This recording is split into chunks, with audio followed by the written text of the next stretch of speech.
मैं ये याद दिलाना चाहता हूं, एक दौर था मान्यवर जब भारत की अर्थव्यवस्था का मजाक उड़ाया जाता था। क्या कहा जाता था? ये 2% से ऊपर कभी ग्रो ही नहीं कर सकते। इसको कहा जाता this is a Hindu growth rate.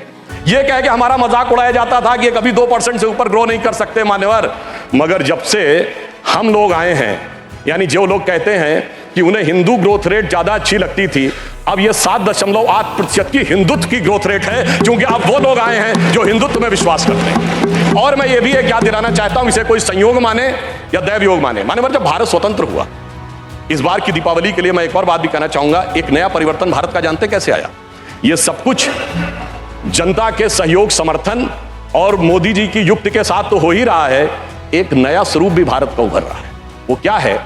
जब मान्यवर देश आजाद हुआ तो उस समय भारत की अर्थव्यवस्था पे ताला लगा हुआ था। हमारे तुरंत विपक्षी लोग कहते साहब कुछ था नहीं, बहुत कुछ हम कर नहीं सकते थे।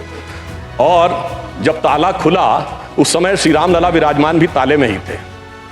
जैसे ही राम मंदिर का आंदोलन शुरू हुआ, अर्थव्यवस्था के अंदर भी नया परिवर्तन शुरू हुआ।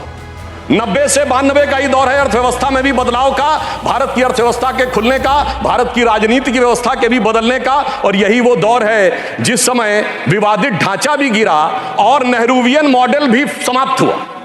यानी अगर आप देखें तो वो दौर था जब फॉरेन एक्सचेंज रिजर्व भी 1 बिलियन पे था। परंतु मैं याद दिलाना चाहता हूं, कुछ लोग लगेगा ये तुलना है क्या, तो मैं ये भी याद दिलाना चाहता हूं, उसके बाद एक बड़ा दौर आया जब 2003-4 में, आप याद करिए, हम करंट अकाउंट सरप्लस कंट्री बने। 2003-4 के चौथे क्वार्टर में हम सबसे तेजी से बढ़ने वाली अर्थव्यवस्था हुई और इंडिया सक्सेस स्टोरी 2003-4 में कही जाने लगी। यही वो दौर था जब खुदाई हुई और 70 खंबे निकले थे, जहां से साबित हो गया था कि श्री राम लला विराजमान के पास ही वो मंदिर है। अब आप आइए साहब, उसके बाद 2019 में जब जजमेंट आया तो तब 1 बिलियन था, जब खंबे निकले तो फॉरेन एक्सचेंज रिजर्व 100 बिलियन था। अब मोदी जी के नेतृत्व में 500 बिलियन पहुंच गया।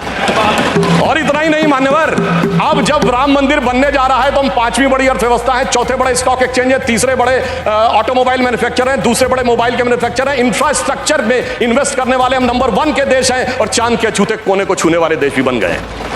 और अब अगर आप देखें तो हम G20 में सबसे ऊपर बढ़ते चले जा रहे हैं। यह कह के मैं सिर्फ ये बताना चाहता हूं, कुछ ऐसे संयोग होते हैं जिनको देखने के लिए एक अलग दृष्टि चाहिए, जिसके लिए रामचरितमानस में एक चौपाई है कि सुमति कुमति सबके उर रही, यानी अच्छी मति और बुरी मति सबके मन में रहती है। नाथ पुराण निगम यह कहीं, ये पुराण और उपनिषद ये बताते हैं। और जहां सुमति तहां संपत्ति नाना, जहां कुमति तहां विपत्ति निधाना।